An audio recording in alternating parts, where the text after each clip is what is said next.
Hermanos, buenos días, Dios les bendiga. Un saludo a todos, cada uno de ustedes, allí en sus hogares, esperando que ya estén listos para que podamos comenzar este tiempo de alabanza a nuestro Dios, no sin antes darle gracias juntos, hermano. Te pido que me acompañes. Amado Padre, te agradecemos, Señor. Gracias por ser nuestro Dios y nuestro Padre. Gracias, Señor, por haber considerado nuestra vida dentro de tus planes, Señor, eternos. Gracias, Dios, por haber transformado a cada uno de mis hermanos y a mí en el curso que llevábamos de nuestra vida, Señor. Gracias por ponerle freno al destino al cual íbamos para hacerte presente y hacernos saber, Señor, quién eres tú y lo que tú has hecho por el hombre, Señor. A fin de salvarle enviaste a tu Hijo y en todo, Señor, te has llevado tú la gloria. Gracias, Señor, por hacernos conocerte y saber que no eres un Dios que puede cometer equivocaciones o que tiene que hacer uso de un recurso o de un plan B, sino que todo ha sido hecho según tu voluntad, Dios. Que aún la desobediencia del hombre estaba en tu control, Señor. Gracias porque has provisto a nosotros un camino, Señor, una salida al problema eterno que teníamos, a la enemistad contigo, Señor. Gracias porque por tu Hijo hemos sido perdonados. Hemos sido, Señor, injertados en tu familia, Dios. Hoy te pertenecemos. Hoy nuestra vida, Señor, debe de ser en función de tu voluntad. Gracias por aún enseñarnos lo que eso significa. Gracias, Señor, porque por tu palabra y tu consejo somos advertidos de cuando estamos yendo en un rumbo equivocado.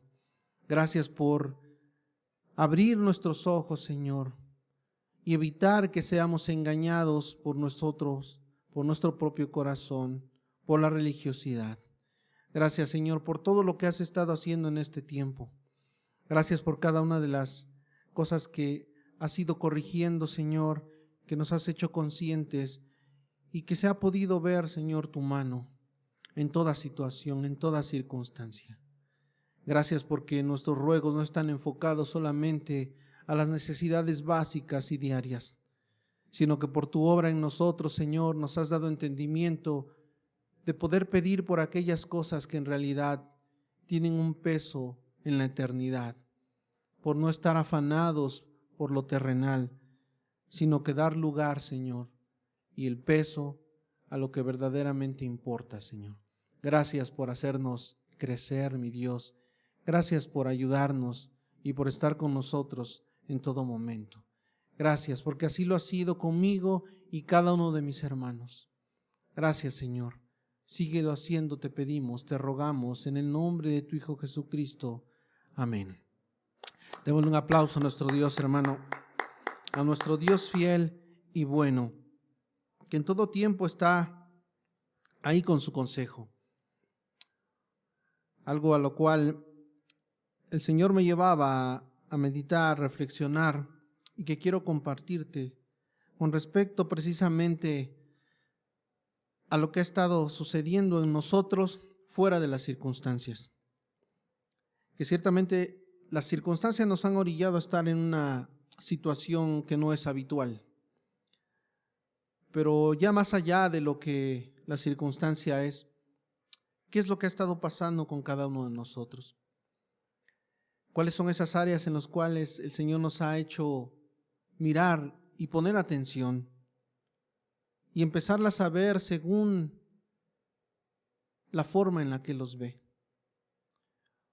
Poder juzgar no desde nuestra consideración, porque muchas veces creemos estar haciendo bien las cosas, pero cuando Él nos ha llevado a poner atención en cosas que creíamos que estaban bien, hemos encontrado con la claridad que Él nos da qué cosas en realidad no estaban marchando conforme a su voluntad y que aún nosotros llevábamos a cabo o respondíamos de manera inmadura. Y esto no significa el hecho de estar completamente mal en lo espiritual. Pero con respecto al engaño que mencionaba dentro de la oración, es que muchas veces hay cosas que nos hemos acostumbrado a hacer y que nosotros somos los que empezamos a determinar si están bien o mal.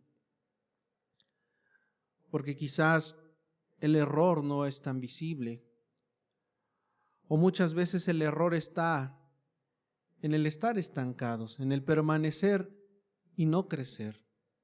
Y no precisamente en que se esté haciendo mal o que haya un error, sino el que lo hemos llevado de tal manera que no nos hemos dado cuenta del crecimiento o madurez obtenida. Otras veces, quizás haciéndolo bien, pero empezando a ceder en alguna parte, como en el hecho de la confianza. El malinterpretar y pensar que la madurez es independencia de Dios. No es eso la madurez cristiana. Por muy maduro que lleguemos a ser tú o yo, siempre estaremos en dependencia de Dios. Siempre dependeremos de Él.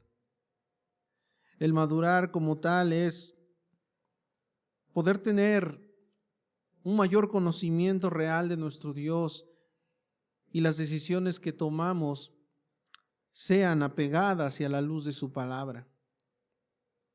El madurar es tener más de Dios en nosotros y al ser eso lo que predomina, hacer las cosas dirigidas conforme a su voluntad. Pero madurez nunca significará independencia. Y debemos ser cuidadosos de cómo hacemos las cosas y cómo nos conducimos, para que el crecimiento que podamos distinguir en nuestra vida y en la de los demás sea conforme al Señor lo va dando y sea apegado a lo que Él quiere y Él dicta. Que no sea una ilusión en nosotros, que no sea una idea, que no sea un pensamiento, que sea una realidad. Y que el Señor nos haga saber y entender aún más lo que significa depender de Él, lo que significa considerarlo a Él en todo. Que no sea nuestra mente, nuestro corazón, los que dicten la manera en cómo Dios incluso obre en nuestra vida. Que entendamos que la gracia de Dios es multiforme y Él va dando a cada uno según lo que Él como Dios, como Señor, considera necesario. No querramos encasillar a Dios en un modo de actuar y que si con alguien Dios obra de alguna manera, esperar que lo hagan nosotros de igual forma, sino más bien apuntar hacia el crecimiento conforme a su Hijo Jesús, conformando nuestro carácter al de su Hijo. Que sea en eso en lo que midamos nosotros, qué tanto estamos creciendo y qué tanto hemos estado atentos. Que al fin y al cabo, el que sea conformado el carácter de su Hijo en nosotros es el propósito de Dios y de nosotros en nuestra vida. Poder reflejar a su Hijo en todo lo que hacemos y en todo lo que hablamos. Siempre como Él lo hizo, dependiendo del Padre, para hacer cualquier cosa, para dar un paso, para tomar decisiones, aun incluso aquellas que pudieran resultar o parecer muy espirituales, sean tomadas de su consejo y conforme a su voluntad. Que no sea detenido nuestro avance porque nosotros interpretemos algo que sea diferente a como Dios lo esté mirando. Debemos estar atentos y siempre, hermano, depender de nuestro Dios. Él es quien realmente dirige nuestras vidas. Él es quien ha determinado cada uno de nuestros días. En Él está la vida, está la plenitud y la verdad. vamos a adorar y alabar a nuestro Dios.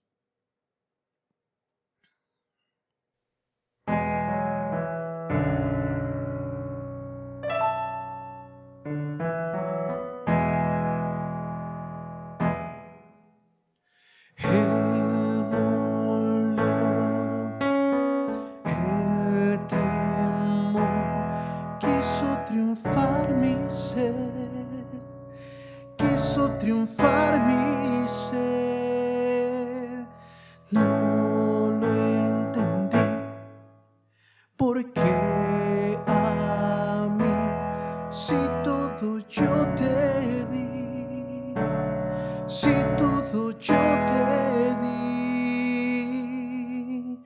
no me rendí, me tomé de ti y allí entendí que solo en ti puedo vencer. Él siempre reina, Él siempre gana, Él ganará y conquistará todas mis batallas, aunque no crea, Él no me falla, Él sanará y aumentará la fe en mi alma. He aprendido, el mañana no es mío, solo contigo yo confío.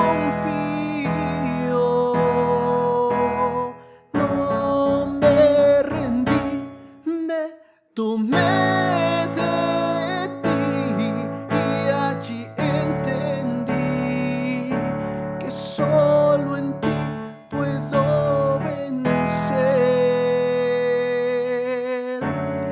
Él siempre reina, Él siempre gana, Él ganará y conquistará todas mis batallas, aunque no crea, Él no me falla, Él sanará y aumentará la fe en mi alma. Él siempre reina, Él siempre gana, Él ganará y conquistará todas mis batallas, aunque no crea, Él no me falla, Él sanará y aumentará la fe en mi alma. Mi vivir es Cristo y el morir es aumento. Mi vivir es Cristo y el morir es aumento.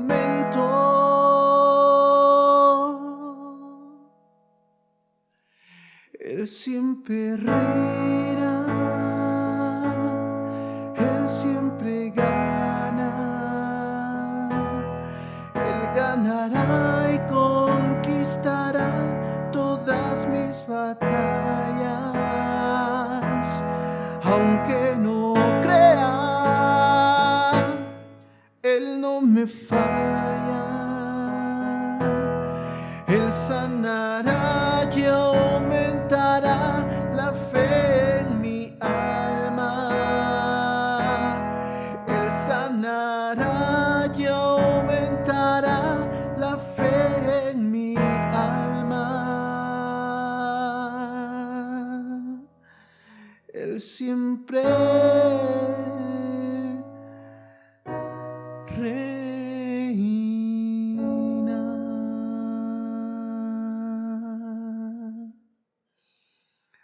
Gracias, Señor. Gracias porque en cada dificultad, Dios, te has hecho presente, has hecho visible tu soberanía, Señor, tu reinado sobre la tierra, sobre nuestros corazones. Gracias, Señor, por hacernos mirar a ese Dios maravilloso, grandioso, más grande que cualquier problema, más grande que cualquier dificultad, más grande que todo.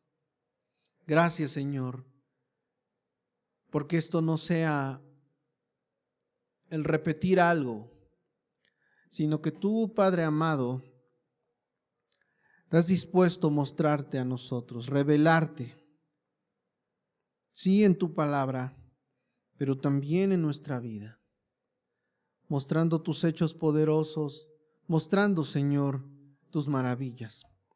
Gracias, Señor, porque tu amor es maravilloso. Así como este canto lo expresa a continuación, hermano, vamos a cantar a nuestro Dios.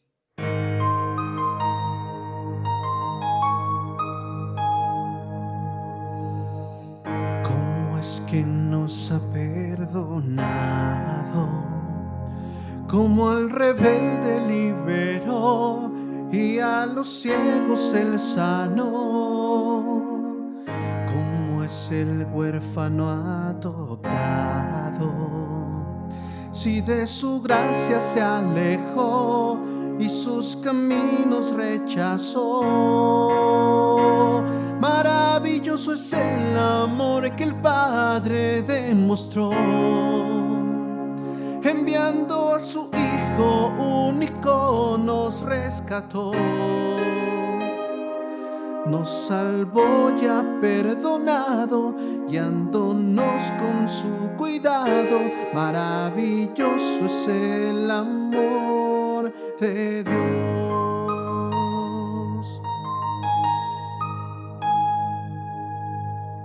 Tu amor nos colma de bondades, tu gracia a la vida da color. Tú nunca nos dejarás, Señor. Tu espíritu lo has derramado. Nuestra adopción ya confirmó y el porvenir aseguró. Maravilloso es el amor que el Padre demostró, enviando a su Hijo único nos rescató. Nos salvó y ha perdonado, guiándonos con su cuidado. Maravilloso es el amor de Dios. Aunque el sufrir abunde aquí, confiamos que somos de Él.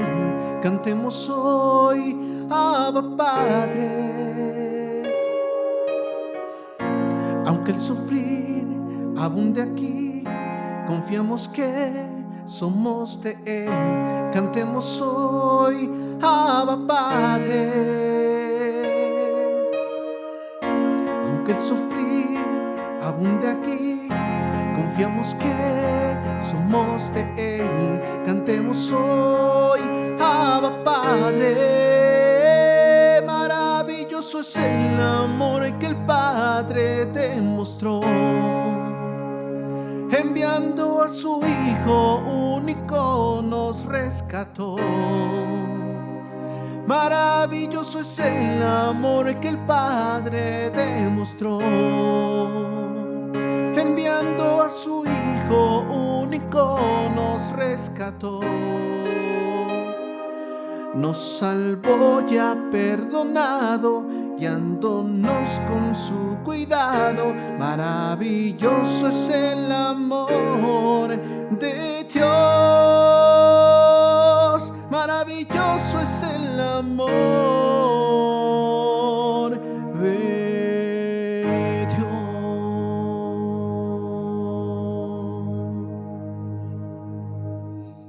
Maravilloso tu amor, Señor. incomparable amor.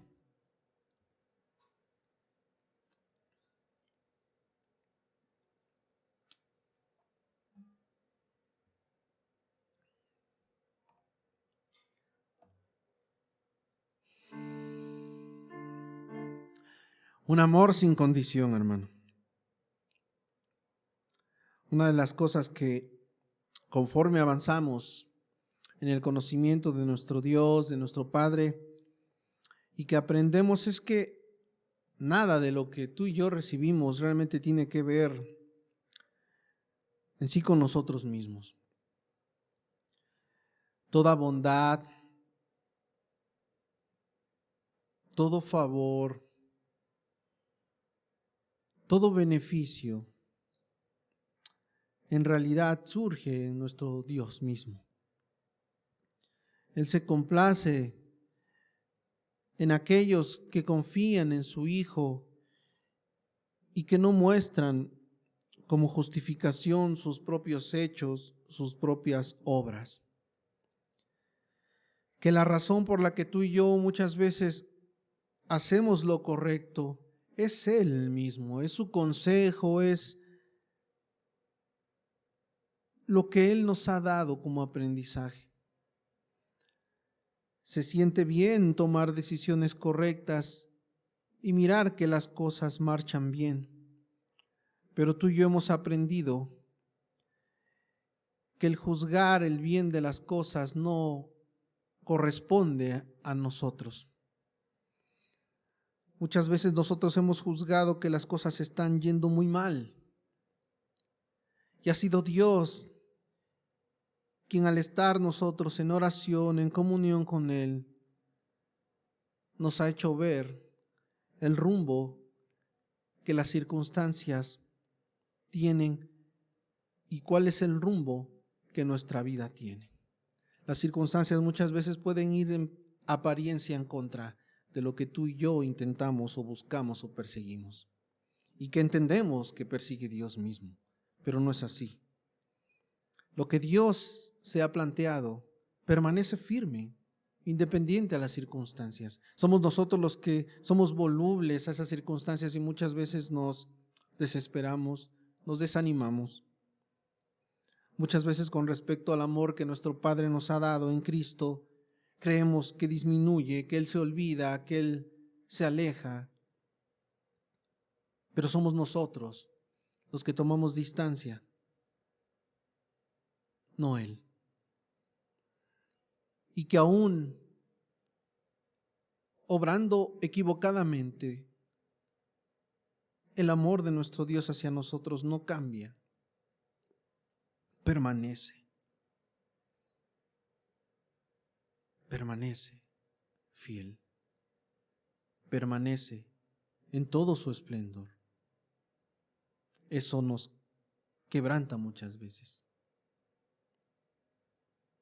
Eso nos hace tomar conciencia de la diferencia entre lo que es nuestro Dios y lo que somos nosotros.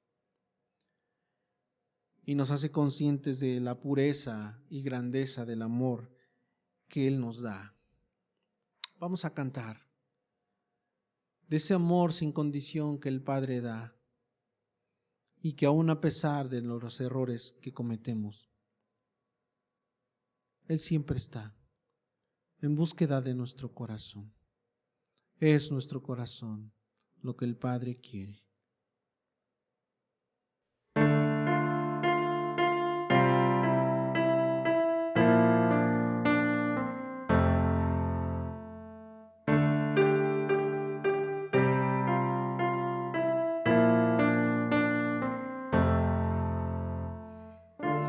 Antes de hablar, cantaste sobre mí. Has sido tan bueno para mí. Antes de respirar, soplaste vida en mí.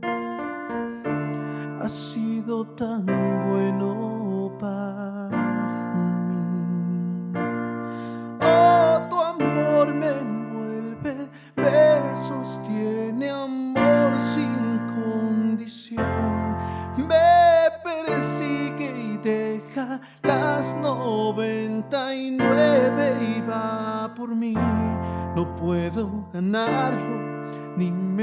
merecerlo, tu amor se entregó por mí. Oh, tu amor me envuelve, me sostiene, amor sin condición.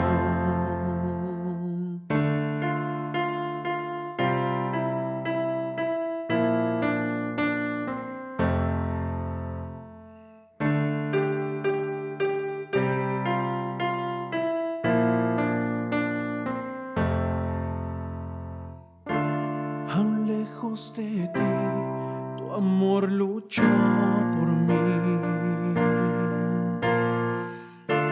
Has sido tan bueno para mí. Cuando no vi mi valor, te entregaste por mí. Has sido tan bueno para mí.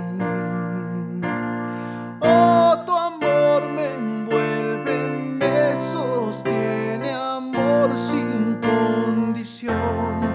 Me persigue y deja las 99 y va por mí. No puedo ganarlo ni merecerlo, tu amor se entregó por mí. Oh, tu amor me envuelve, me sostiene, amor sin condición.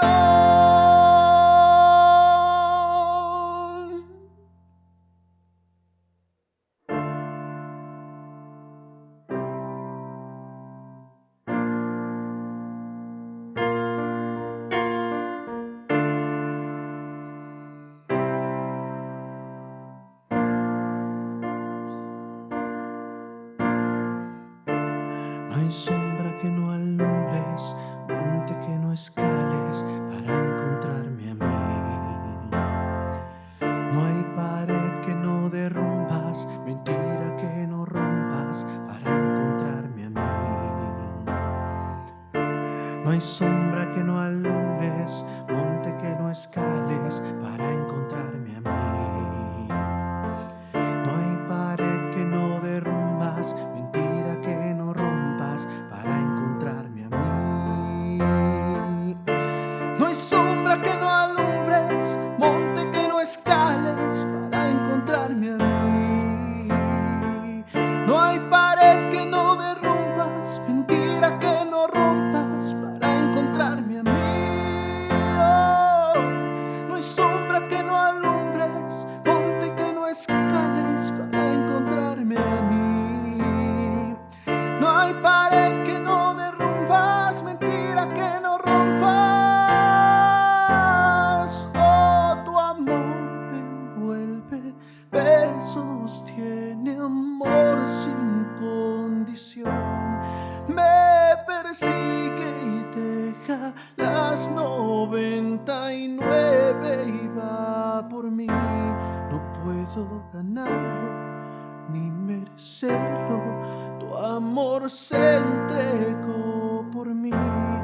Oh, tu amor me envuelve, me sostiene, amor sin condición.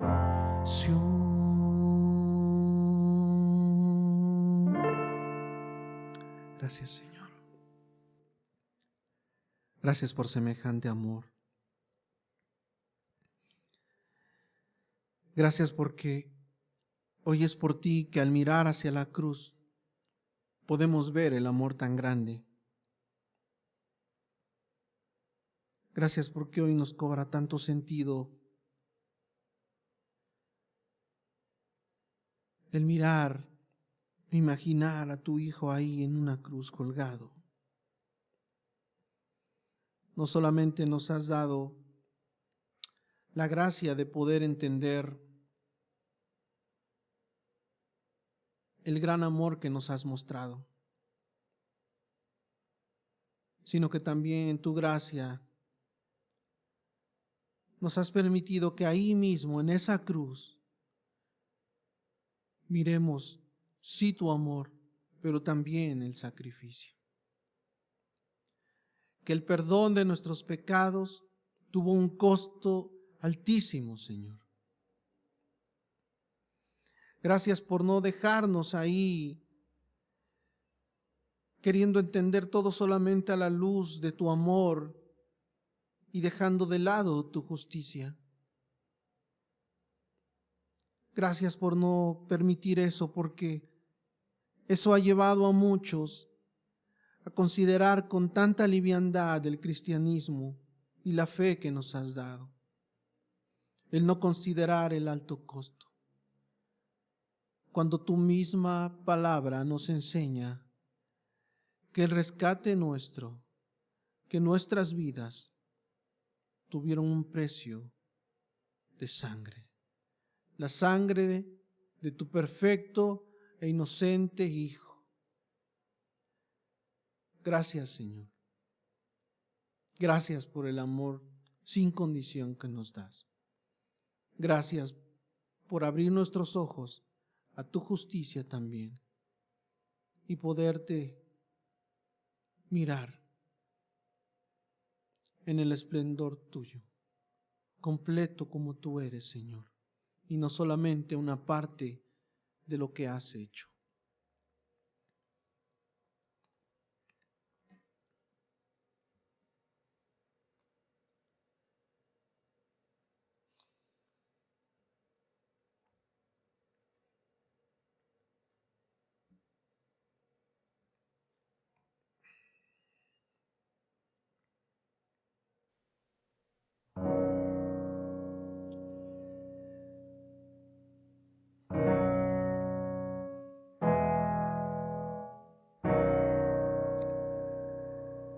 Siempre en esos momentos en los cuales nos sentimos quizás más débiles,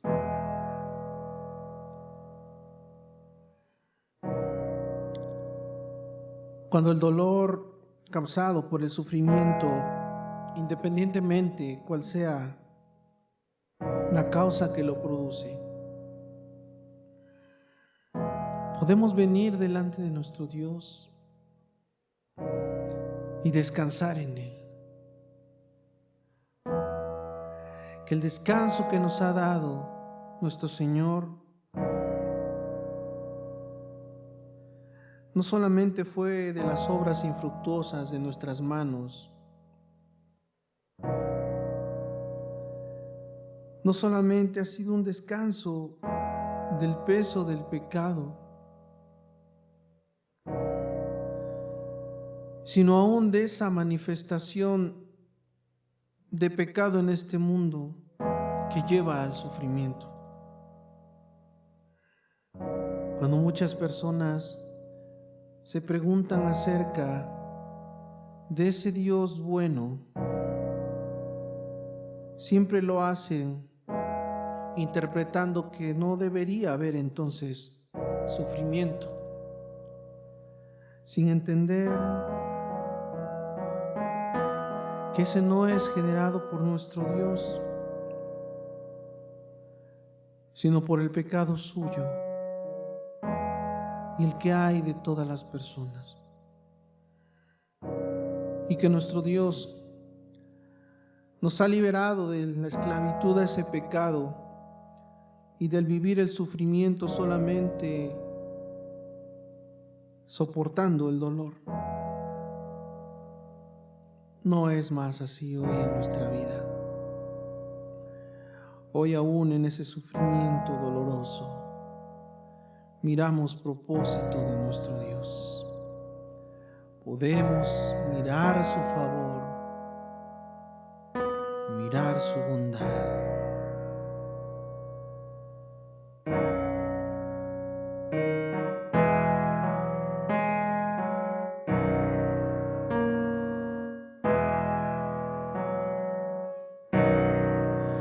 Si abatido y dolido estás y cansado del peso cargar, Cristo nos llama.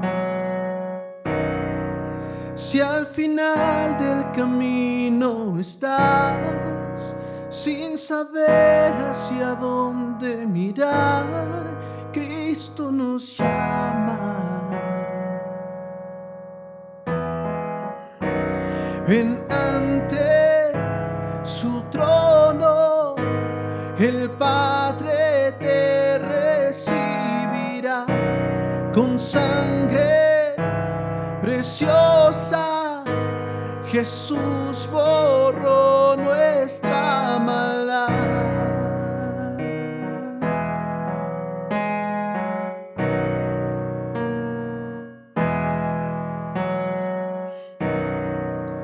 Deja atrás tu vergüenza y pesar.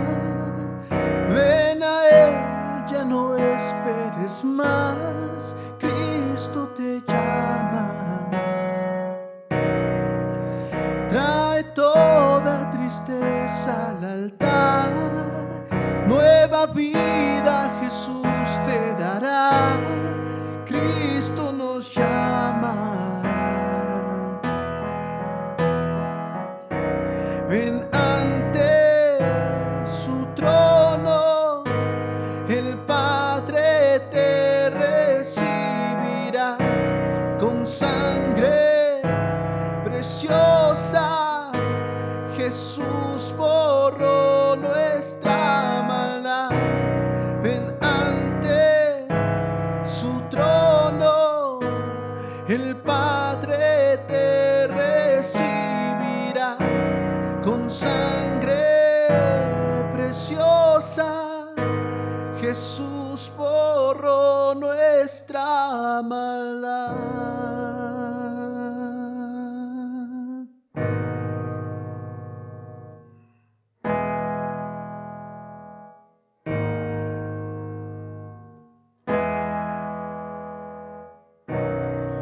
Oh, cuán hermoso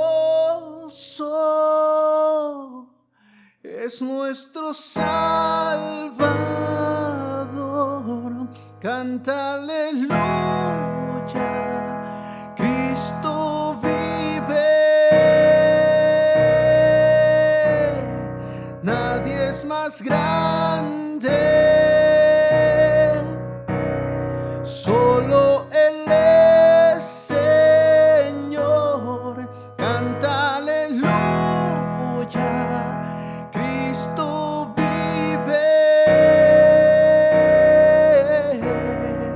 Oh, cuán hermoso es nuestro Salvador. Canta aleluya, Cristo vive.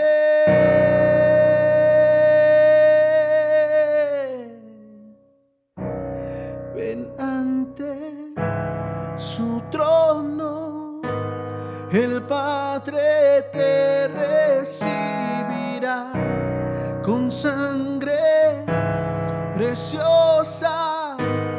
Jesús borró nuestra maldad. Ven ante su trono, el Padre te recibirá con sangre preciosa. Jesús borró nuestra maldad.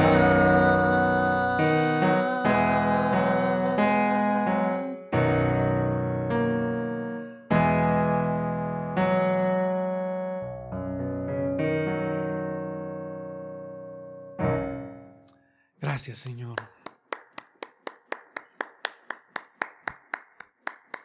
Imposible sería acercarse a nuestro Dios si ese pecado siguiera ejerciendo ese poder de dominio y de sentencia sobre nosotros.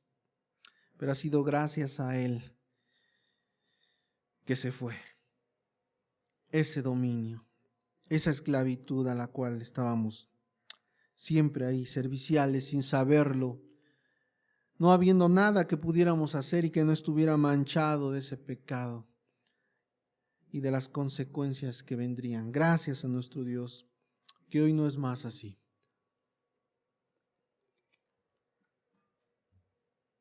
Hoy tenemos plena confianza para acercarnos a Él y no considerar que esa posibilidad y el favor recibido nos corresponde como mérito, sino que aún le corresponde a nuestro Dios, porque Él es un Dios misericordioso, de abundante misericordia, de abundante gracia para contigo y conmigo, hermano.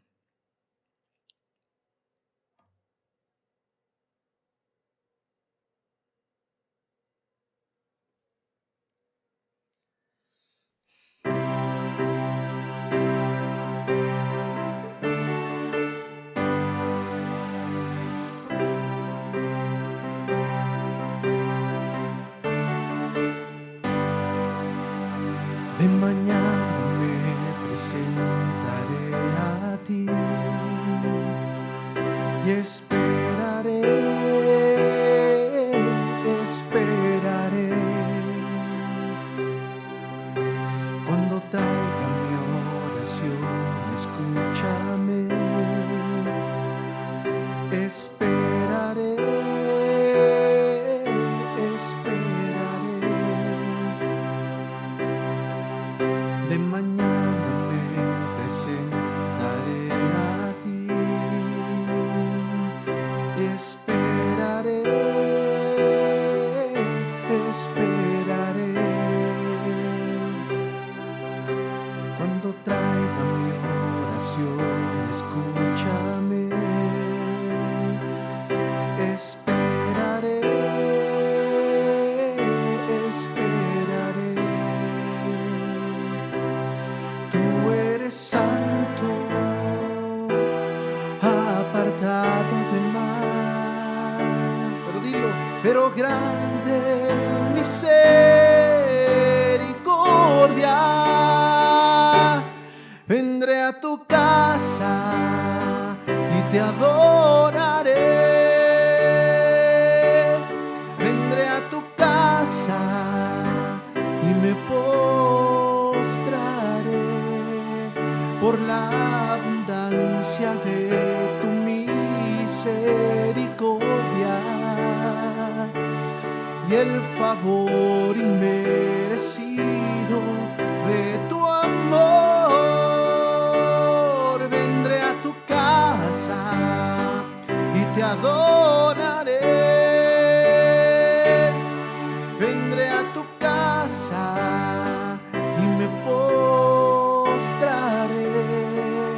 por la abundancia de tu misericordia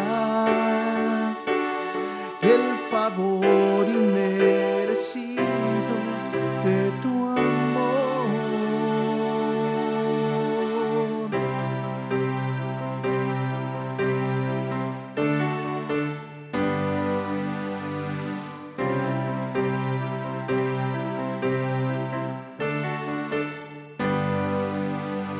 De mañana me presentaré a ti y esperaré, esperaré. Cuando traiga mi oración, escúchame. Esperaré, esperaré. De mañana me presentaré a ti y esperaré, esperaré. Cuando traiga mi oración, escúchame. Esperaré, esperaré.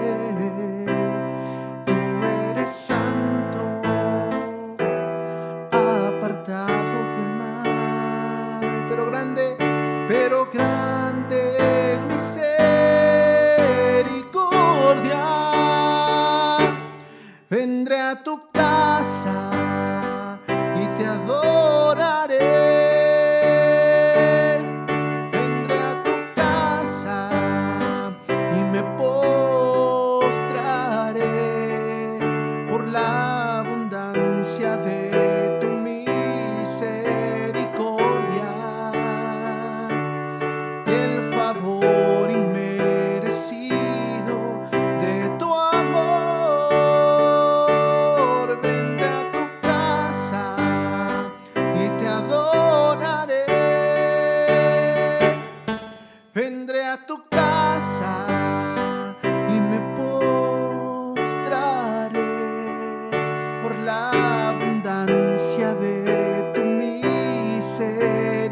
Gracias, Padre.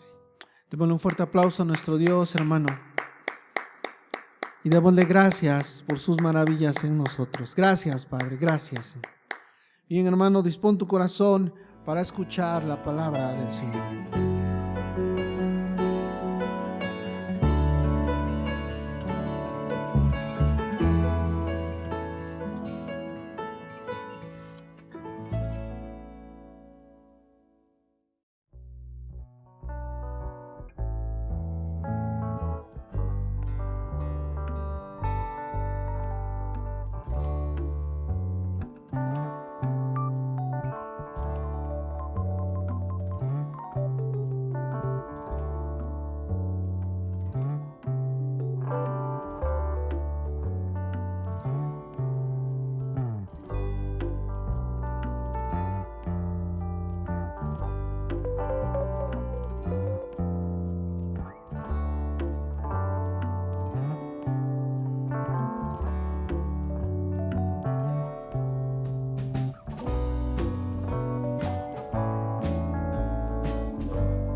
Hermanos, muy buenos días, que el Señor les bendiga. Les mando un abrazo a cada uno de ustedes que nos están viendo por internet, a sus familias. Qué gusto que nuevamente podamos reunirnos y que podamos juntos alabar al Señor y escuchar su palabra. Siempre para nosotros es un aliciente el poder saber que el Señor tiene cuidado de nosotros y que Él usa su palabra para hablar a nuestras vidas, y que nos da también la oportunidad de poder alabarle una vez que el Señor nos ha redimido y nos ha salvado, que nuestra alabanza sea agradable para Dios. Así que en esa misma actitud de gozo, abramos la palabra de Dios en el Salmo número 41, que es el salmo que estudiaremos el día de hoy. Pónganse todos de pie, por favor, para darle lectura a este salmo. Salmo número 41. Bienaventurado el que piensa en el pobre, en el día malo lo librará Jehová.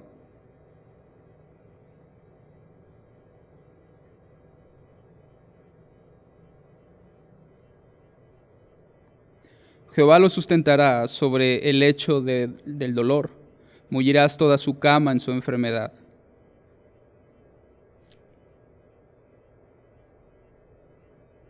Mis enemigos dicen mal de mí, preguntando, ¿cuándo morirá y perecerá su nombre?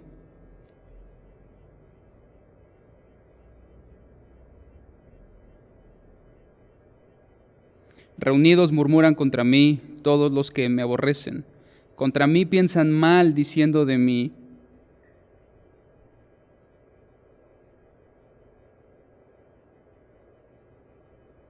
aún el hombre de mi paz, en quien yo confiaba, el que de mi pan comía, alzó contra mí el calcañar.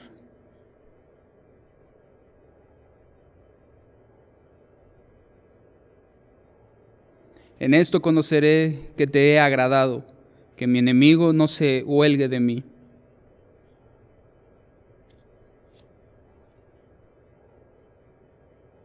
Bendito sea Jehová, el Dios de Israel, por los siglos de los siglos. Amén. Gracias, Señor, porque delante de ti y por ti es que nosotros podemos enfrentar los días malos, es que podemos salir adelante en medio de la aflicción, porque solamente tu mano nos sostiene. Tu Espíritu nos afirma, endereza nuestras piernas, de manera que podamos estar rectos delante de ti, caminando según tu voluntad, haciendo tu voluntad. Te rogamos que nos ayudes y fortalezcas en medio de los tiempos difíciles que enfrentamos, y que al final de todo tu nombre sea glorificado, tu nombre sea honrado por medio de nuestras vidas y la forma en cómo enfrentamos estos tiempos. Te damos gracias en el nombre de tu Hijo Jesucristo. Amén. Este Salmo número 41 va a tener como título: En los peores momentos Dios nos sostiene. En los peores momentos Dios nos sostiene. Y creo que ya desde el título hay mucho que decir acerca de los peores momentos en nuestra vida. De hecho, únicamente tendríamos que considerar los últimos 5 meses de nuestra vida y darnos cuenta que estamos enfrentando tiempos atípicos, tiempos que no son comunes, que no son normales, y estamos enfrentando un momento único prácticamente en todas nuestras vidas. Pasarán muchas generaciones para que un momento así pueda repetirse nuevamente, con toda la ola que trae detrás de él, de dificultad, de angustia, de dolor. Es una situación que enfrentamos y que solamente delante de Dios y por Dios podemos sobreponernos a ella, podemos enfrentarla. Han sido meses de verdadera pesadilla, porque entre la enfermedad, un virus mortal, la violencia, la escasez, temblores y últimamente inundaciones, bueno, ha sido un tiempo verdaderamente difícil para todas las personas, no solamente para creyentes o no creyentes, sino en general para el ser humano ha sido un tiempo verdaderamente difícil, específicamente para nosotros, para nuestra ciudad, ha sido un tiempo también difícil.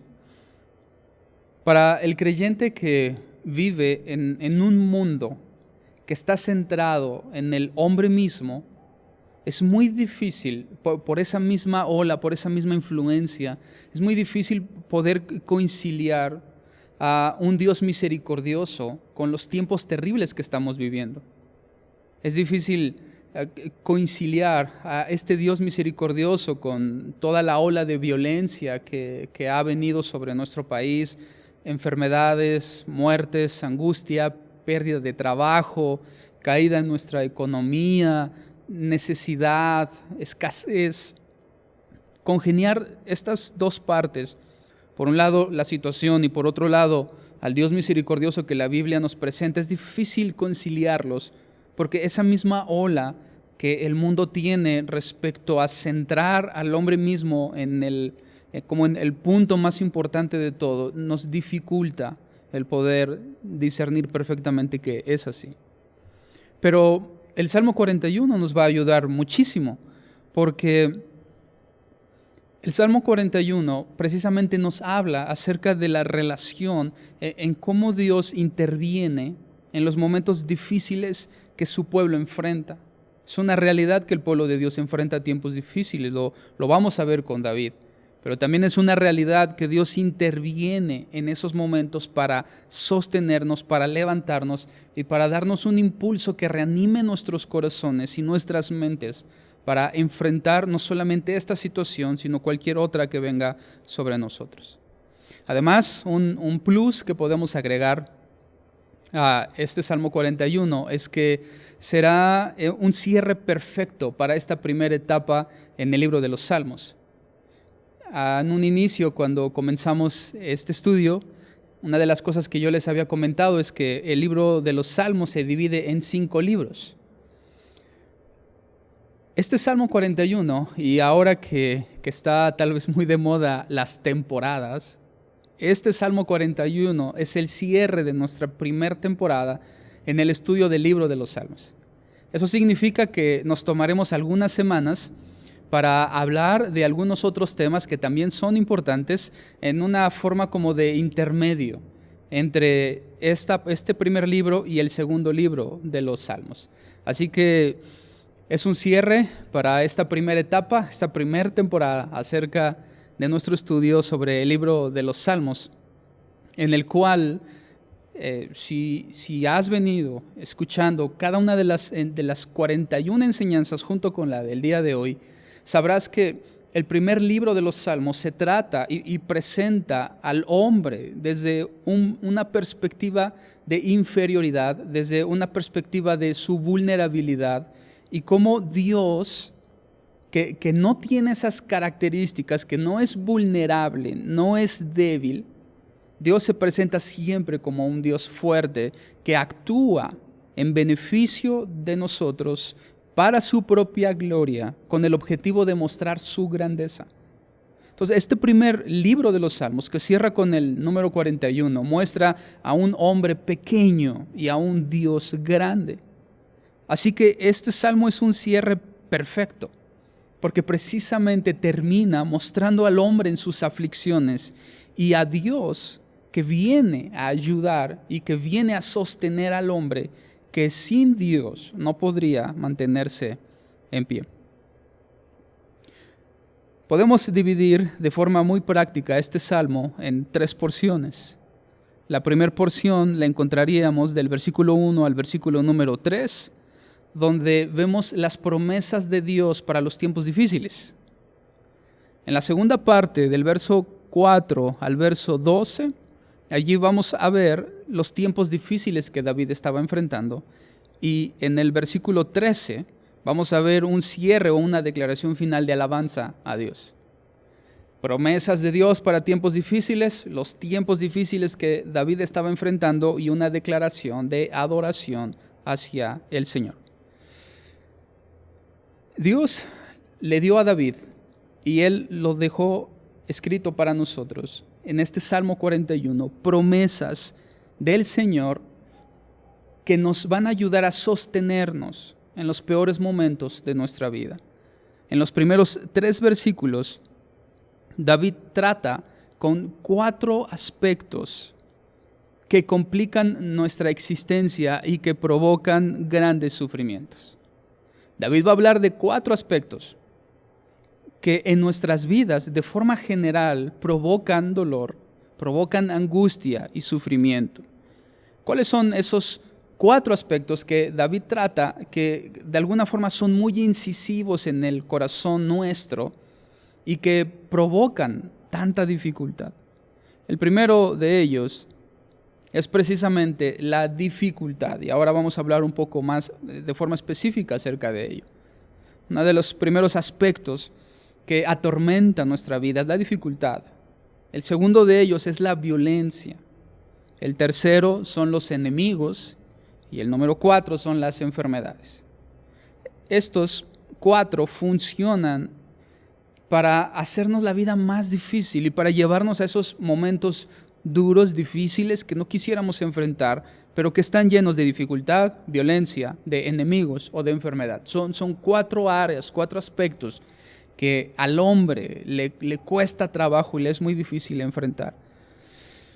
Sin afán de agregar más sal a la herida de esos 4 aspectos, el día de hoy solamente nos faltaría enfrentar uno de ellos. Porque en este momento justamente estamos en dificultad, estamos sumergidos en una ola de violencia y además, por si fuera poco, estamos rodeados de enfermedad. Lo único que nos falta es que enemigos se levanten en contra de nosotros para entonces ya cumplir los 4, pero dejémoslo en esos 3. En el versículo número 1, David comienza diciendo: bienaventurado el que piensa en el pobre. Y aparentemente parece un poco incongruente que David hable acerca de cómo ayudar al pobre, cuando lo que el Salmo 41 nos enseña es acerca de esas dificultades y cómo Dios opera, cómo Dios funciona en medio de ellas. Sin embargo, las intervenciones siguientes que David menciona acerca de cómo Dios responde en los peores momentos no son directamente provocados únicamente por considerar y ayudar a los pobres. Porque entonces eso centraría nuestra vida en que para que Dios nos ayude en los momentos difíciles, tendríamos que darle a los pobres. Y entonces cualquier persona, por el simple hecho de ayudar a los pobres, eso le daría acceso a la ayuda de Dios, a la bendición de Dios, al sostén de Dios en los tiempos difíciles. Y no es así. Recuerda que este salmo fue escrito primero para el pueblo de Dios. Es decir, que cada uno de estos 41 salmos son dados al pueblo de Dios. Es música, es alabanza que el pueblo de Dios entona delante de Dios y que cuentan las maravillas de Dios para y sobre este pueblo que Él ha escogido. Y una de las principales evidencias que el pueblo de Dios tiene respecto de su obediencia delante de Dios es precisamente el cuidado hacia los pobres. De hecho, está muy relacionado que dependiendo la condición del pueblo de Dios, ya sea obediencia o desobediencia, está estrechamente relacionado con el cuidado a los pobres o el abuso hacia los pobres, como si fueran sinónimos y una muestra muy representativa de la obediencia o desobediencia de este pueblo. Cuando el pueblo de Israel comenzaba a entrar en desobediencia, comenzaba a rebelarse delante de Dios e ir detrás de dioses que Dios no mandó, dioses ajenos, el pueblo comenzaba a abusar de los más débiles y a abusar de los pobres. Cuando el pueblo nuevamente venía en arrepentimiento a caminar nuevamente con el Señor, retomaban la ayuda hacia los pobres. En los momentos de mayor dificultad del pueblo de Dios, se vieron enmarcados por el abuso a este grupo desprotegido. Y si tienes tiempo en la semana, y yo te lo aconsejo, podrías leer, por ejemplo, el libro de Amós. En el libro de Amós, del profeta Amós, allí tú vas a encontrar cómo hay una estrecha relación entre la desobediencia del pueblo y el maltrato hacia los débiles y hacia los pobres. Porque hay una relación, es como una muestra distintiva de obediencia o desobediencia. Por lo tanto, y asimismo, cuando David habla acerca de la bienaventuranza sobre el que piensa en el pobre, está incluido poéticamente allí una obediencia total, una obediencia completa a Dios. David está diciendo que el que considera la ayuda a los pobres está realmente y en el fondo siendo obediente a Dios. Esto solamente es un símbolo de la obediencia que el pueblo tiene a Dios. Podríamos decir entonces, bienaventurado el que obedece plenamente a Dios y que tiene como evidencia el cuidado hacia los pobres. Y aquí vienen 4 promesas. 4 promesas para cada uno de esos aspectos que nos hacen la vida difícil. Recuerda que hablamos de dificultades, de violencia, de enemigos y de enfermedad. Y Dios tiene una promesa en estos versos para cada uno de esos aspectos. La primera promesa dice que en el día malo lo librará Jehová, en el día malo, en el día difícil, en el día de angustia, en la calamidad, en la desgracia. Dios lo librará. ¿A quién? Al que obedece plenamente al Señor y que como evidencia cuida de los pobres, el que está en sintonía con el carácter y la voluntad de Dios. Considera, antes de que pensemos en otra cosa, considera que esta promesa no se centra en impedir la calamidad o la desgracia sobre el pueblo de Dios. Siempre el pueblo de Dios ha estado bañado por la desgracia y la aflicción. Dios no está prometiendo eliminar las aflicciones de nuestra vida. Él no está prometiendo eliminar las calamidades y las dificultades de nuestra vida. Lo que Dios está prometiendo es que Él nos va a librar. Y librar aquí no tiene que ver con evitar. Librar tiene que ver con dar seguridad. Eso significa que Dios nos da seguridad para enfrentar los tiempos difíciles. Dios nos sostiene para enfrentar la desgracia, para enfrentar la calamidad. Dios está allí para ayudarnos a hacerle frente de manera que podamos salir victoriosos. Claro que enfrentamos dificultad, pero al mismo tiempo esta promesa de Dios librando a su pueblo en el día malo nos enseña algunas cosas. Lo primero que nos enseña es que Dios sabe lo que estamos enfrentando. ¿Cómo Dios actuaría si Él no sabe lo que está pasando? Si Él no sabe lo que te está pasando a ti, claro que Dios sabe, claro que Dios ha considerado, ha visto, sabe, conoce tu situación. Él sabe perfectamente por lo que estás atravesando en una forma plena y completa, en cómo tu corazón está ahora. Él lo sabe. Dios se compadece también. No solamente lo sabe y funciona de forma indiferente, como muchas veces nosotros lo hacemos. Hay cosas que sabemos y sin embargo no tomamos ninguna acción al respecto. Dios lo sabe, pero toma acciones al respecto. Primero se compadece y luego actúa para sostenernos, para consolarnos.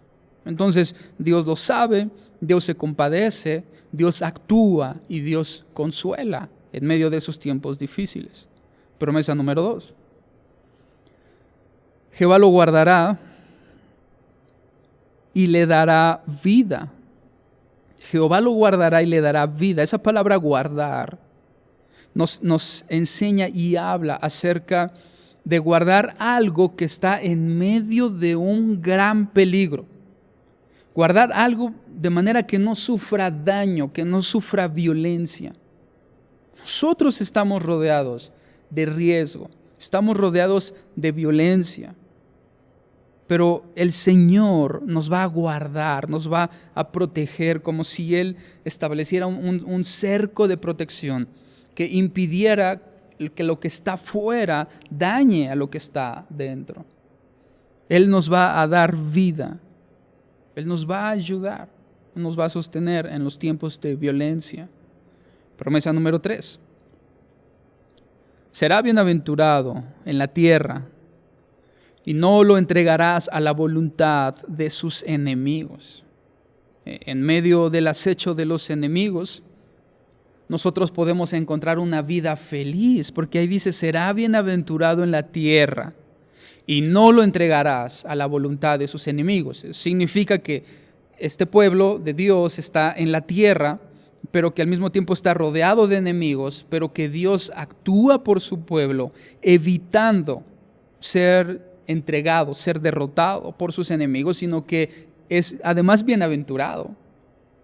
Eso recuerda, coincide mucho, por ejemplo, con una porción del Salmo 23, donde David dice, aderezas mesa delante de mí en presencia de mis angustiadores, mostrándonos un momento de un banquete, un momento de paz, un momento de gozo, un momento de felicidad, delante de la abundancia de la comida. Entre tanto, alrededor hay enemigos. Aderezas, preparas mesa delante de mí, aunque mis enemigos me hayan rodeado. Promesa número 4, versículo 3. Jehová lo sustentará sobre el lecho del dolor. Mullirás toda su cama en su enfermedad. Esa palabra mullir habla acerca de transformar algo, de modificar, de cambiar. Y es que en medio de la enfermedad, Dios también nos sostiene. Él nos sostiene en medio de los días difíciles, en medio de la violencia, en medio de los enemigos y en medio de la enfermedad. Otras versiones de ese mismo versículo, por ejemplo, Palabra de Dios para Todos, dice de la siguiente forma: el Señor les dará fortaleza. ¿A quiénes? Su pueblo. Cuando se sientan débiles, y los sanará cuando estén enfermos. De inicio, Dios promete darnos fuerza cuando estamos débiles y sanarnos cuando estemos enfermos. Y aquí podemos hacer una pregunta, y es, ¿realmente Dios está prometiendo sanarnos siempre de todas nuestras enfermedades? Y ahora yo quiero responderte con la siguiente reflexión o información.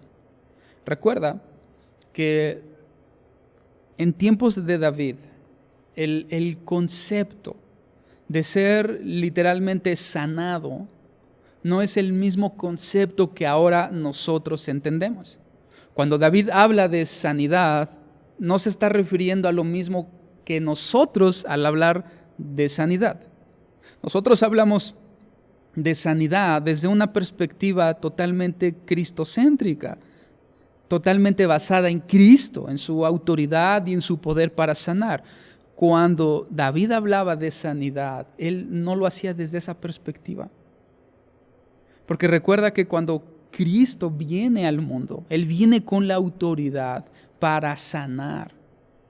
Y Él comenzó a sanar toda dolencia en medio del pueblo.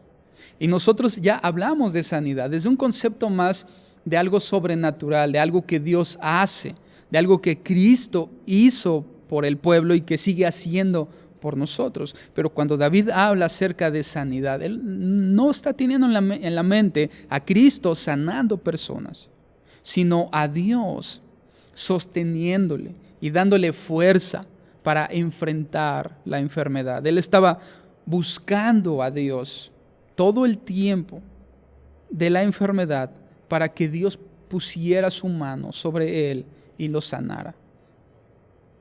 David no está garantizando sanidades milagrosas. Ese es un concepto que no era muy claro ni muy presente para David, a diferencia de nosotros, por Cristo y gracias a Él. Sino que más bien David está prometiendo que Dios siempre va a intervenir en medio de nuestra enfermedad para sostener, fortalecer y consolar. Eso es una promesa que Dios establece para nosotros. En tiempos de enfermedad, Dios va a sostenernos, va a fortalecernos y va a consolarnos. En la segunda parte del Salmo, vemos cómo David comienza a enseñarnos o a describir los tiempos difíciles que él estaba viviendo. Y específicamente van en torno a enemigos y a enfermedad. Obviamente todo era un tiempo difícil que David estaba enfrentando, pero de forma más específica él habla acerca de enemigos y de su enfermedad. Y de esos peores momentos de nuestra vida que hablamos al inicio, dificultad, violencia, enemigos y enfermedad, David estaba enfrentando al mismo tiempo dos de ellos y estaba sufriendo, la estaba pasando mal. ¿Qué sucede con sus enemigos? Cuando él se ve rodeado de ellos, su dolor se debía específicamente a dos acciones que esos enemigos estaban haciendo en contra de David. Número uno, estaban murmurando en su contra, y número dos, lo habían traicionado, o había traición. Son dos cosas también difíciles para nosotros de enfrentar. Es difícil enfrentar la murmuración y es difícil enfrentar la traición. Mira lo que David dice en el versículo número 4. Hablando de las murmuraciones de sus enemigos. Yo dije: Jehová, ten misericordia de mí, sana mi alma, porque contra ti he pecado. Mis enemigos dicen mal de mí, preguntando: ¿cuándo morirá y perecerá su nombre? ¿Cuándo por fin David se va a morir y nos va a dejar en paz? Y si vienen a verme, en ese mismo tiempo de enfermedad y dificultad, si vienen a verme, únicamente hablan mentira. Su corazón recoge para sí iniquidad. Esto es como solamente buscan mis fallas. Vienen a verme, hablan mentira y únicamente miran mis fallas. Y al salir fuera, divulgan mis fallas, divulgan esas cosas. Verso 7. Reunidos murmuran contra mí todos los que me aborrecen. Contra mí piensan mal de mí diciendo: cosa pestilencial se ha apoderado de él, y el que cayó en cama no volverá a levantarse. Es algo similar como le ha venido algo del infierno. Incluso otra versión dice: le ha venido algo del diablo. Le ha venido un demonio del diablo. Incluso así dice otra versión. Se ha apoderado de él porque ha hecho algo. Y ha caído en cama y no se va a levantar. Le están teniendo malos deseos en contra de él, asumiendo que David había hecho algo sumamente grave y que eso estaba causando todo lo que había pasado con él. Las murmuraciones son aspectos de nuestra vida que son difíciles de enfrentar. Sobre todo para el creyente que ha dedicado su vida y que dedica su vida a obedecer a Dios, a tener acciones que sean agradables también delante de Dios, para que en un minuto una murmuración, una publicación, un chisme, un comentario perverso, falsas suposiciones, dañen toda una vida delante de Dios. Tales murmuraciones causan mucho daño porque siempre van acompañadas de mentira e injusticia. Es injusto que se murmure de alguien que no ha hecho nada, y la única forma en cómo se puede lograr es mintiendo. Una de las cosas que más castigó Dios en el pueblo de Israel fue la murmuración. Para Dios no es algo sencillo, para Dios no es algo simple el que una persona hable mal de otra sin razón. Por supuesto, tampoco Dios está permitiendo que está bien hablar de alguien aunque yo tenga la razón, sino que aquí específicamente la murmuración tiene que ver con hablar de alguien acerca de algo que no es cierto o que esa persona no ha hecho. Es injusto y lleno de mentira. Pero el creyente Y el pueblo de Dios tiene que estar listo para enfrentar la murmuración. Tiene que estar listo para enfrentar la dificultad. Tiene que estar listo para enfrentar a los enemigos. Tiene que estar listo para perdonar la murmuración, pero nunca participar de ella. Es una acción que genera mucho dolor, pero ante la cual Dios ha destinado el perdón como el mejor antídoto para este veneno de la murmuración. Nuestro trabajo es perdonar, no participar de ella. Y cuando somos el blanco de esa murmuración, nosotros debemos de seguir el ejemplo de Cristo, al cual llamaron testigos falsos para hablar en su contra, y cómo los principales sacerdotes murmuraron en lo secreto acerca de cómo hacerle daño y acerca de cosas que nuestro Señor no había dicho ni había hecho. Y Él reaccionó con perdón. Así que es un buen ejemplo para nosotros acerca de cómo responder a la murmuración. Y en un segundo aspecto, David también trata con la traición. En el versículo número 9, allí David dice, aún, por si no fuera poco todo lo anterior, aún el hombre de mi paz, en quien yo confiaba, el que de mi pan comía, alzó contra mí el calcañar. Estoy completamente seguro que este pasaje te resulta conocido. Y es un pasaje muy conocido porque habla y anticipa de algo que iba a suceder en el ministerio de Cristo, y era precisamente, se trata acerca de la traición de Judas, la traición de uno de sus discípulos. Pero antes que eso, y de inicio, esto habla acerca de un momento en la vida de David, es decir, ese verso 9 no es una historia ficticia, no es un momento ficticio en la vida de David, sino que él estaba enfrentando eso, que luego Jesucristo toma y aplica a la traición de Cristo como una anticipación profética en este Salmo 41 de lo que este hombre Judas iba a hacer en contra de él. En un inicio, entonces, David estaba en un tiempo así. ¿A quién se refiere entonces David cuando dice el hombre de mi paz? ¿Y qué fue lo que ese hombre hizo en contra de David?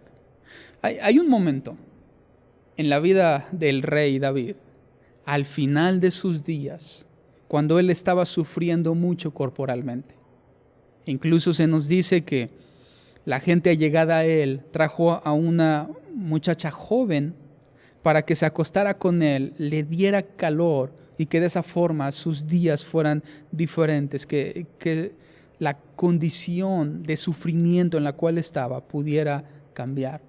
David estaba llegando al final de sus días, estaba muy enfermo y estaba sufriendo. Y ahí es donde aparece el nombre de Joab. Joab hizo una alianza con uno de los hijos de David, llamado Adonías, para que Adonías le quitara el trono a David y él mismo se nombrara rey. Cuando Adonías considera que su padre está a punto de morir, él decide autoproclamarse rey, pero no podía hacerlo solo, necesitaba alianzas. Y él recurre a la mano derecha a uno de los mejores amigos de David, a Joab. Y Joab traiciona a David apoyando a Adonías. Joab no solamente era su comandante en jefe, Joab además era familia. Joab era su sobrino. Él había estado con David desde el principio.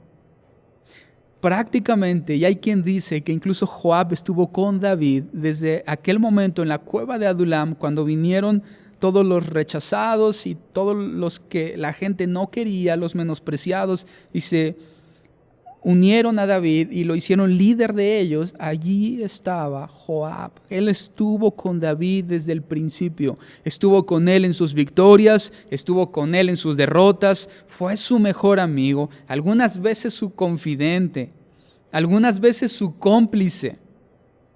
Muchas de las cosas más difíciles militarmente en el reinado de David le fueron encargadas a Joab.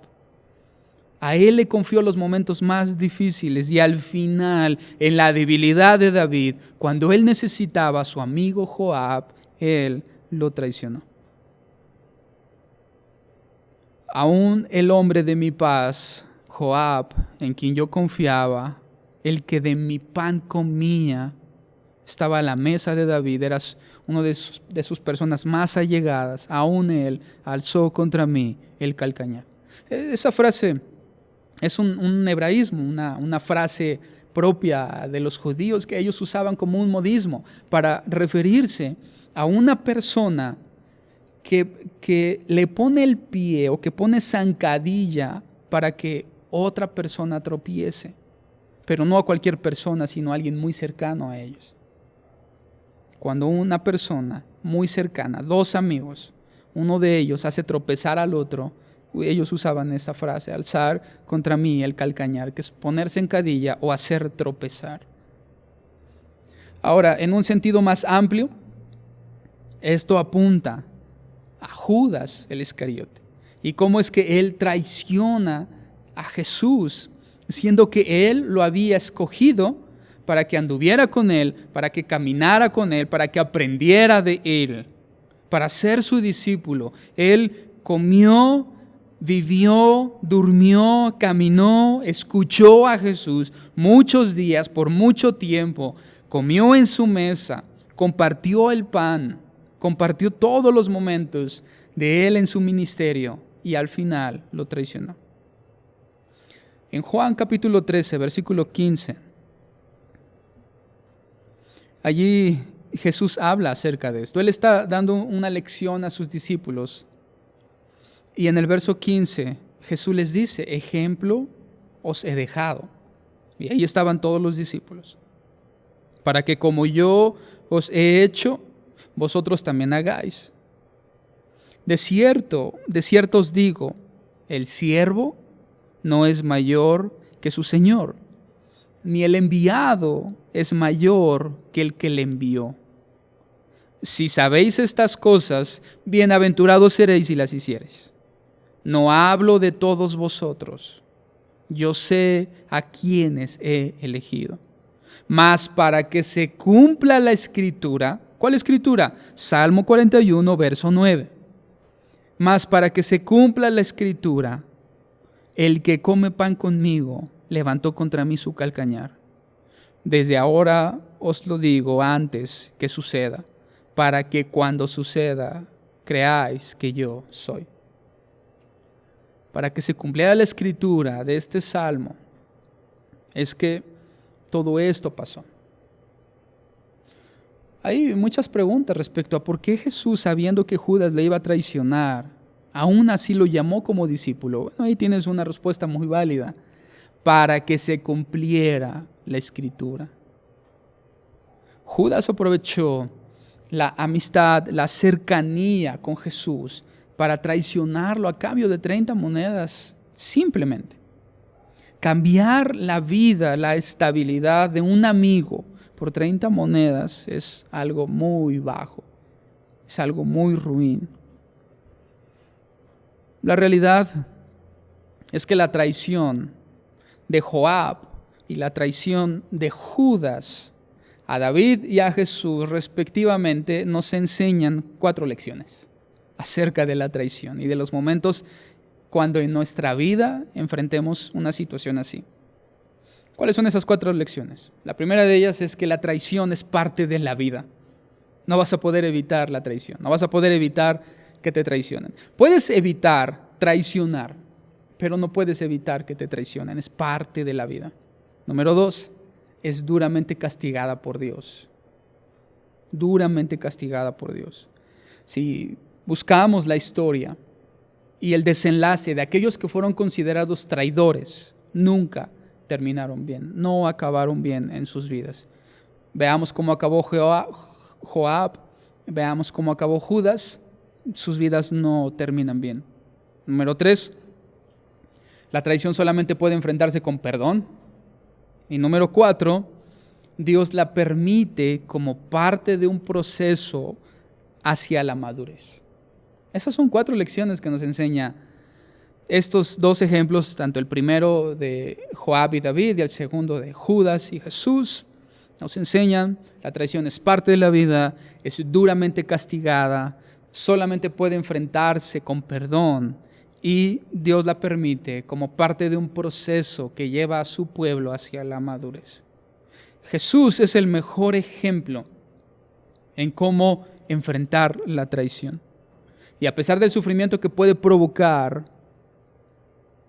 porque Cristo perdonó nuestra traición, porque en Cristo recibimos perdón a nuestra traición hacia Dios, eso nos enseña que debemos perdonar también las traiciones de otros. Finalmente, el ruego de David en medio de los peores momentos y la última declaración de adoración la vemos a partir del versículo número 10. Mas tú, termina David, Jehová, ten misericordia de mí. Hazme levantar y les daré el pago. Está hablando de sus enemigos. En esto conoceré que te he agradado, que mi enemigo no se huelgue sobre mí, no cante victoria. Esa palabra huelgue habla de cánticos que se entonaban después de la victoria, para que mi enemigo no cante victoria sobre mí. En cuanto a mí, en mi integridad me has sustentado y me has hecho estar delante de ti para siempre. Bendito sea Jehová, el Dios de Israel, por los siglos de los siglos. Amén. En su ruego, David nos deja 3 lecciones prácticas para aplicar en los peores momentos de nuestra vida. 3 lecciones prácticas que podemos aplicar desde ya, que podemos aplicar desde ahora en nuestras vidas. Número 1, primera lección, necesitamos la misericordia de Dios. Mas tú, oh Jehová, ten misericordia de mí. Eso fue lo primero, lo prioritario en todas las cosas que David incluye en su ruego. Lo primero que él pide es: Señor, ten misericordia de mí. Necesitamos la misericordia de Dios. ¿Por qué? Porque debido a que tenemos deficiencias internas y enfrentamos peligros y riesgos externos, estamos expuestos al sufrimiento constantemente. Todo el tiempo nuestro corazón está expuesto al sufrimiento porque somos débiles por dentro y hay mucho peligro por fuera. Necesitamos del Señor. Pero aquí hay algo que yo quisiera resaltar acerca del sufrimiento en relación a la misericordia de Dios, porque la misericordia de Dios habla de una búsqueda del poder de Dios en medio de nuestra debilidad y cómo Dios mira nuestra debilidad y en base a su poder Él actúa.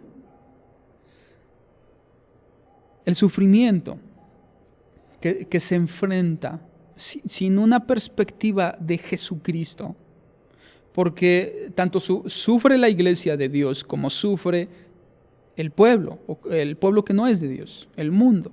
Ambos grupos sufren, pero el mundo enfrenta sus sufrimientos sin una perspectiva de Cristo, sino con muchas otras perspectivas, tal vez un falso positivismo, resignación, pero no enfrentan el sufrimiento con una mente de Cristo. Enfrentar el sufrimiento sin la mente de Cristo, sin tener en mente a Cristo, solo tiene resultados temporales y terrenales.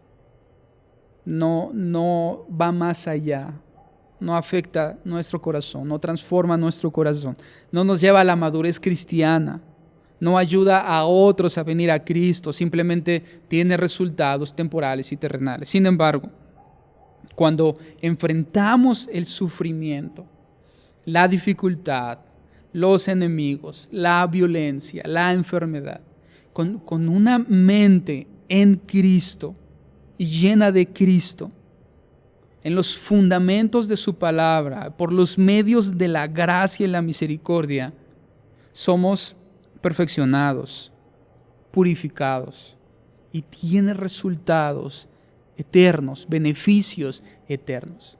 Así que hay una gran diferencia entre cómo enfrentamos los peores momentos de nuestra vida con una mente en Cristo y de Cristo, o simplemente en una intención humana, sin considerar. ¿Qué es una intención humana? Sin considerar a Cristo. Viendo únicamente la dificultad, omitiendo la realidad, omitiendo nuestro dolor, o centrándonos en el dolor, o simplemente enfrentándolo como una realidad y ya, una realidad del mundo, una realidad de la vida, pero sin una mente en Cristo y de Cristo. Segunda verdad práctica que podemos aplicar: solo Dios puede sostener nuestra vida. Solo Dios puede sostener nuestra vida. La importancia de resistir en medio de la dificultad o de los peores momentos en nuestra vida tiene como especial interés el cómo resistimos. No solamente es importante resistir, no solamente es importante sobrevivir o sobreponernos, sino el cómo lo hacemos es igual de importante. Solo Él, solo Cristo puede sostenernos en los peores momentos de nuestra vida con integridad y pureza. Es lo que David habla al final del Salmo. En cuanto a mí, en mi integridad me has sustentado. Verdad práctica número 2. Solo Dios puede mantenernos en pie delante de Él. Esas son las 3 cosas que podemos aplicar. Necesitamos su misericordia. Solo Dios puede sostener nuestra vida y solo Dios puede mantenernos de pie. Y aquí habla de resistir los días malos. Resistir en los peores momentos de nuestra vida no depende de nuestra convicción ni de nuestra fortaleza, depende de Cristo, depende de Dios, depende de aquel que es poderoso para sostenernos cuando todo se derrumba, de Él depende. Por eso David dice: me has hecho estar delante de ti siempre. No estoy delante de ti siempre porque yo pueda mantenerme de pie solo. Estoy delante de ti siempre porque tú me has sostenido. Porque tú lo haces en mí, porque eres tú operando en mí, no yo sacando lo mejor de mí, sino Dios mostrando su gracia y misericordia en nosotros para sostenernos en esos momentos difíciles.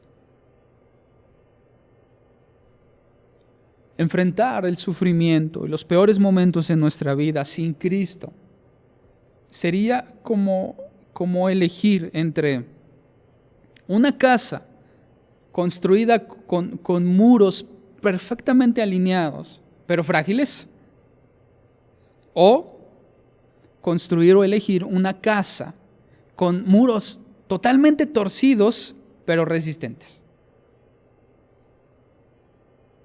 Enfrentar los peores momentos de nuestra vida sin Cristo sería como elegir entre cualquiera de esas 2 cosas. Ninguna elección es la mejor. Solo por Cristo podemos mantenernos rectos en su palabra y resistentes en la integridad cuando los momentos difíciles golpeen nuestra vida.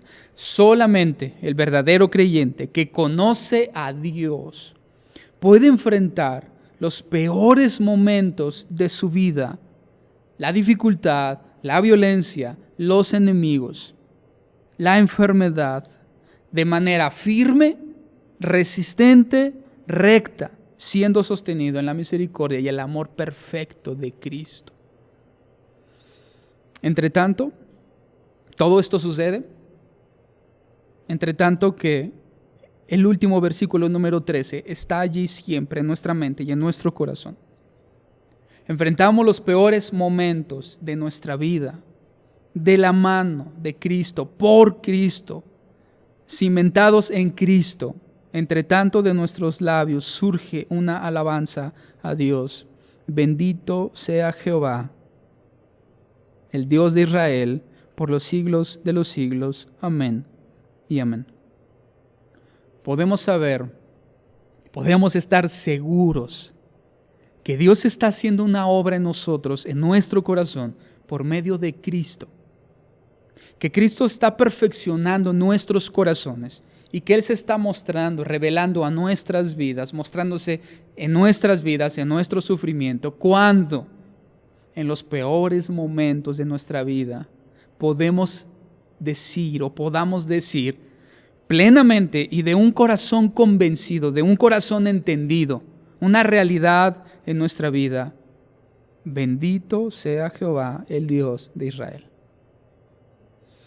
Si de nuestro corazón brota una verdadera adoración, bendito sea el nombre de nuestro Dios, en medio de los peores momentos de nuestra vida, sabremos que Cristo está haciendo una obra en nosotros y que Él nos está llevando al perfeccionamiento y a la madurez.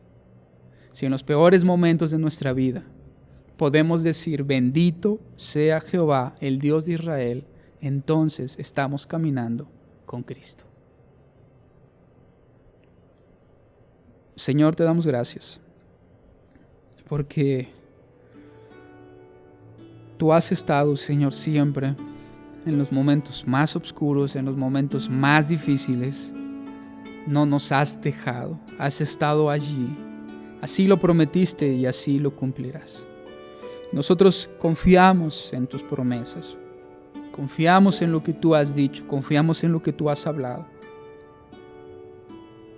en que tú nos sostienes en medio de los tiempos difíciles.